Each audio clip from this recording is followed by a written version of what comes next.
What is up, everybody? Superversity here today, and Spiderman 2 for the PS5, which is coming out very soon. And if because the official release date is tomorrow, but this game is coming out very soon. Some people got the chance to play it early, and the big controversy right now is the game's length. People are reporting that the game lasts from 10 to 12 hours long, with full playthroughs already on YouTube. For being a 10 and a half hours to this one being like 12 hours long, or just the full game. And then there's even some reports of people saying half the game, with this picture right here.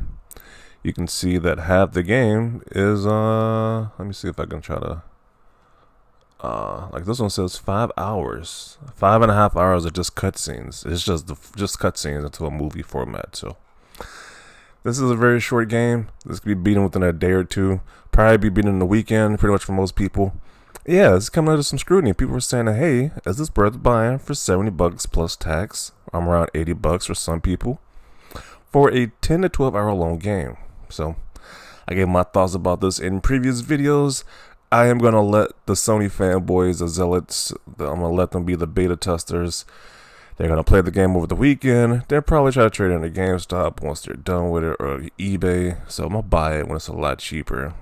And just wait and resist the FOMO. But that's what people have to say about this. This is getting a lot of controversy about this topic right here of game length is being brought up once again. That's like the whole thing with Insomniac games. They release these visually impressive games, but they're very short. Like with the Ratchet and Clank game, that game was really short. Visually impressive, that Ratchet and Clank Rift Apart. Visually impressive, but it was super short. Like that game could be beaten like 2 sessions, like 2 days. So, I think that's like the trend with their games. Like Miles Morales was really short. Spiderman 2 is short. I'm pretty sure Wolverine's gonna be short as well. So they seem to be going with that trend right now, making short, big budget games. So. 11 hours with cutscenes, 1 weekend playthrough, and that's it for $70. Nice. Perfect fine game time. What the F? I guess you should be excited for Hellblade 2 then. Probably not counting side quests or messing around in the game. Again, how have y'all learned again from Assassin's Creed Valhalla? Sure, a game don't gotta be as long as Assassin's Creed Valhalla because that game was just bloated with side content, that's like extra side quests that was made it way too long, but 10 hours though? Like that's kind of insane. 10 hours for $80. That's kind of pricey for me. I don't know. To each their own. I don't think I would not pay that price. Back in the day we had Redbox when Redbox was a thing. I don't know if that's even still. I don't think it's still a thing now. But Redbox, you just rent a game for a day, pay like $4, and you get to play the game for a day, and there you go. But with this one, I'm not too thrilled to pay $80 for a game I could beat within 2 days. Like once again, there's no new game plus. So once you beat the game, I mean, you can just do side quests like that, but you pretty much are done with it until they release DLC within a few months or several months from now. So I'm not in a rush to go out and play this game, to buy this game for $80, especially if it can be beaten in such a short amount of time. They had to wait a whole year to finally be able to play a first-party game, and it turned out to be a glorified DLC that looks worse than the first game of 2018. Not like this, a huge L. Yeah, I mean, it's this whole year. This is the only big first-party game they have this year, and it can be beaten in a weekend, which is not that great. So Sony definitely needs to push out more big first-party games. This year was abysmal for first-party content for Sony. Hopefully they change it next year.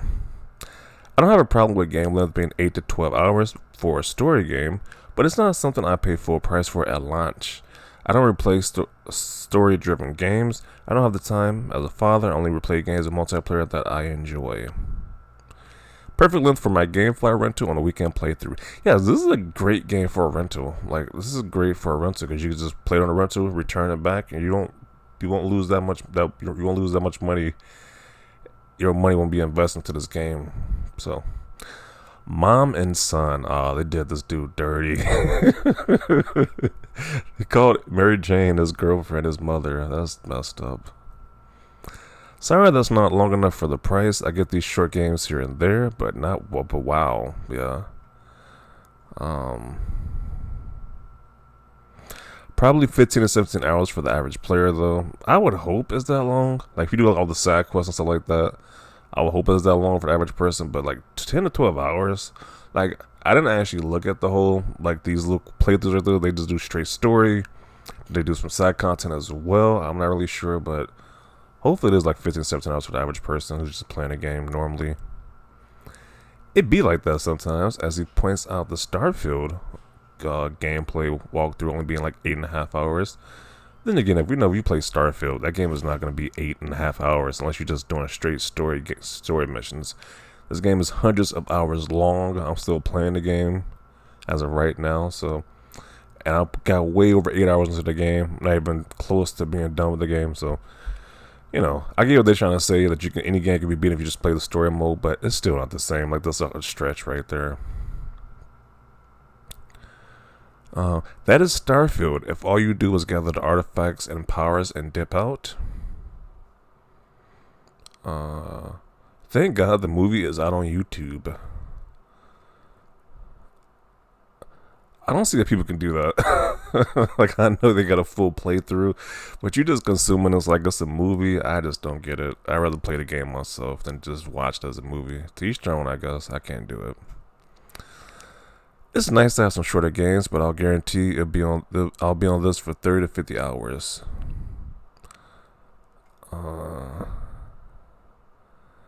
And that is including cutscenes. Yep, it is that long, including cutscenes with it. Me playing a Sony exclusive, 1 minute later, I'm eating popcorn. That is perfect for a main story length. Cannot wait. That's why I'm waiting for a sale. I think they rushed the story.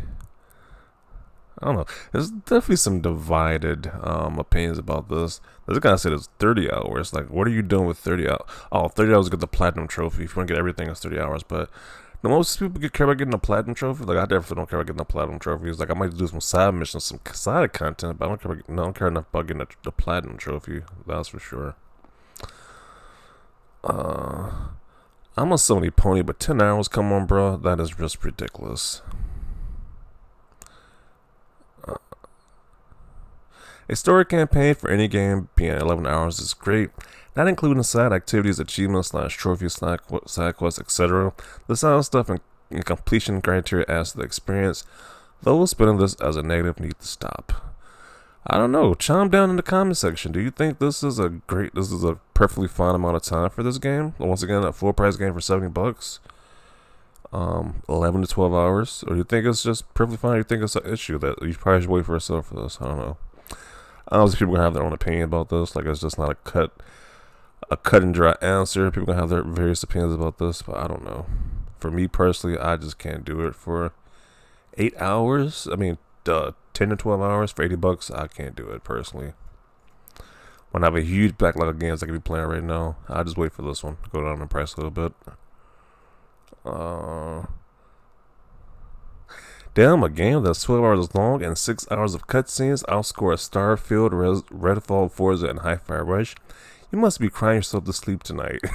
I think that's like really a burner for Xbox guys, that the Spiderman game, literally the most popular superhero character, the game scored better than all these other Xbox exclusive games. Like, that's not a burn. Of course, a popular superhero game is going to do very well. Like, that's not a shocker right there.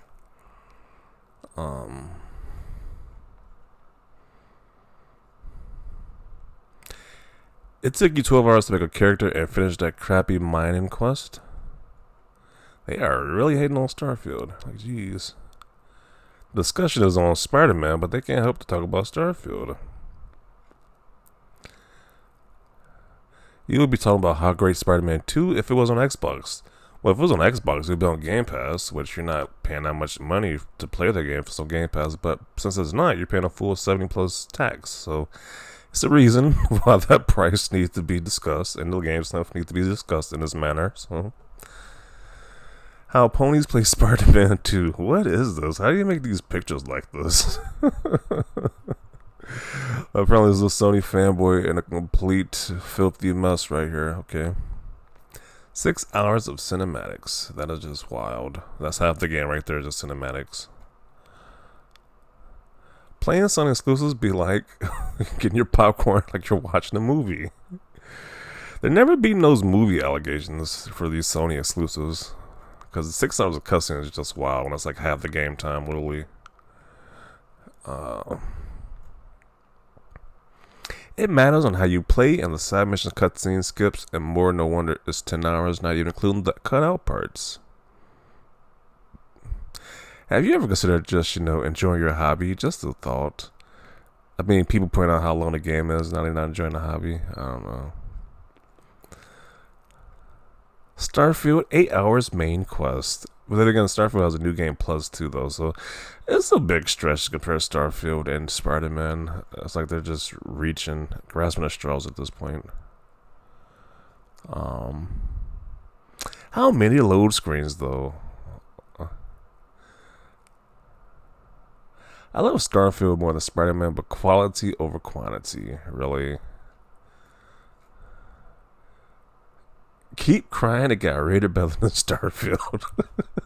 That is literally like their default response. It scored better than Starfield. So there you go, Xbox fans. So it's like really their only response to this. Oh man. The 12 hours easily better than this. I don't know. It is what it is. Like, people are gonna defend this length, but I couldn't do it with the Ratchet and Clank game. Like, I paid like $50 for the Ratchet and Clank Ripped Apart game, and I still kind of ripped off for how short it was. I don't want to do the same with this. Where I pay definitely not $70 and feel ripped off. So I'll probably wait for a sale. Wait to get like $20 or $30 cheaper. To be honest, I don't know. It's probably my sweet spot for picking this game up. But definitely chime in down below. You think this game is worth buying for $70? Or you think you can wait for a sale? Let me know your thoughts about this. Or do you think the game length doesn't even matter? If it's a great experience, like people said, quality over quantity, I've seen people comment in the comment section. Let me know your thoughts down below. Leave a like this video. That's all. Thanks for watching, and peace.